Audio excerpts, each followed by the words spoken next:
Bom dia, pessoal. Vamos de BTC na manhã dessa segunda-feira, 23 de janeiro, agora na Espanha, 10 horas e 49 minutos, no Brasil, 6 e 49 da manhã.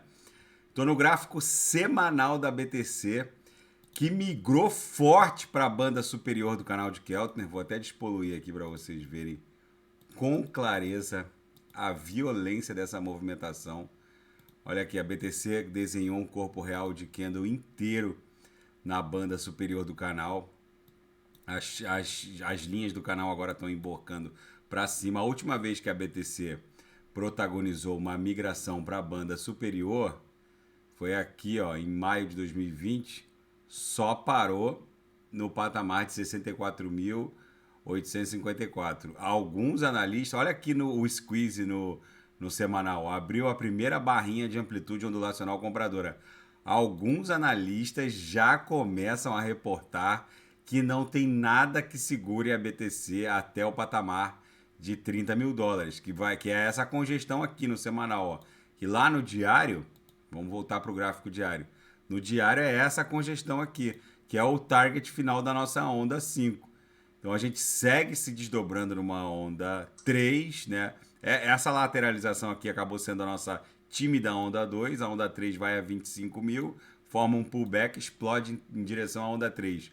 No intraday, deixa eu botar aqui na BTC, eu estava na XMR, que eu dei um sinal na sala de sinais, já está quase fechando. Vocês vejam a precisão da sala. Eu peguei o toque aqui, ó, na XMR, na lower, e já fechou, já bateu o target 1, já fechou, é lucro no bolso dos assinantes.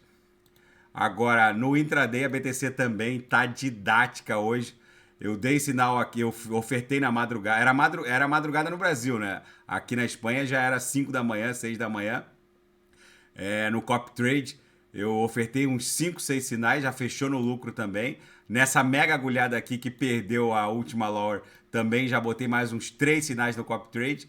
E agora é só alegria, porque já fecharam todos os sinais no Copy Trade.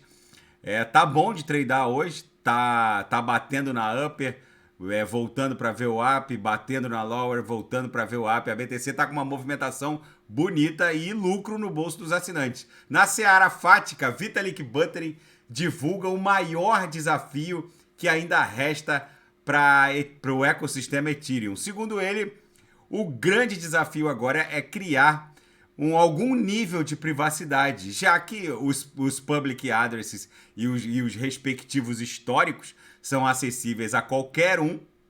Segundo ele, é possível fazer uma atualização na rede para criar o conceito de endereços furtivos. Enfim, o Vitalik Buterin está seguindo o script de moldar, né, no sentido de moldar a ETH para as necessidades de um público das finanças tradicionais, né? O TradeFi está migrando para o mundo DeFi e nessa migração o mercado financeiro tradicional tem algumas exigências específicas. Uma delas é a privacidade. Nem todos os addresses podem efetivamente ser públicos. Vamos ver como vai se desdobrar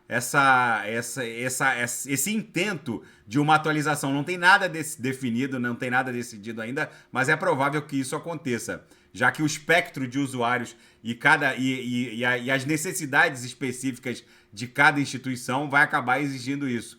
E o CEO da Coinbase acabou sendo criticado por sugerir que Brasil e Argentina adotem o Bitcoin como uma moeda comum. Tá em discussão entre Brasil e Argentina a criação de uma divisa comum e o CEO da Coinbase sugeriu o Bitcoin.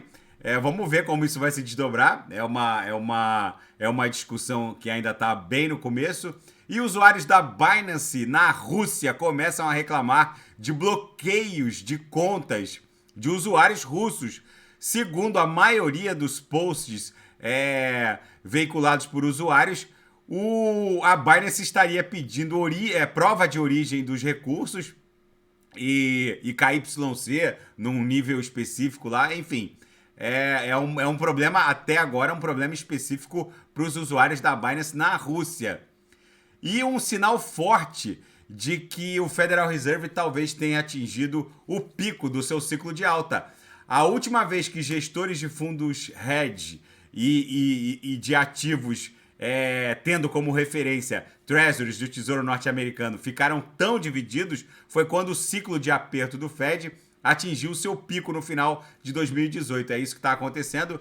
A divisão entre os gestores de títulos que adotam como referência os treasuries norte-americanos estão absolutamente divididos, e essas posições, quando isso acontece nesse nível, essas posições acabam refletindo o final do ciclo do período de alta de juros. Talvez a BTC esteja reagindo antes a esse prognóstico do mercado em relação à posição dos gestores. E na capa da Bloomberg também, Brasil e Argentina discutem a criação de uma moeda comum.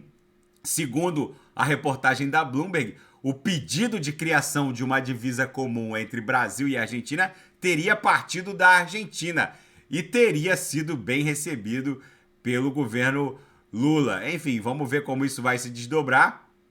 E agora, gente, há poucos minutos atrás, um atirador de 72 anos abriu fogo contra uma danceteria em Monterey Park, na Califórnia. Pelo menos 10 mortos. O atirador também estaria morto. Ele teria se matado. Enfim, o atirador era uma presença regular na Star Ballroom danceteria e teria se matado depois de cometer essa atrocidade. Enfim, gente, nesse cenário de incerteza no ar, vamos colocar assim, é bem provável sim que o Fed tenha encerrado o ciclo de alta de juros. A BTC segue aqui caminhando em direção ao target da nossa onda 3, em 25 mil dólares, vai formar um pullback e explodir em direção a 30 mil dólares. O DXY, que mede a força do dólar norte-americano contra uma cesta de divisas, contra ienes japoneses, libras esterlinas, ele não para de tombar, está caindo menos 0,33, está perdendo esse suporte. Essa laje, se perder 100, só vai parar na base dessa congestão aqui, na altura de 95. Então, pessoal, o DXY caindo é um forte indício de que a BTC vai engrenar uma pernada impulsiva com mais inércia. Daqui a pouco eu volto com ADA, XRP, Shiba Inu, e quem quiser sugerir alguma análise é só colocar nas mensagens abaixo. Grande abraço, até daqui a pouco.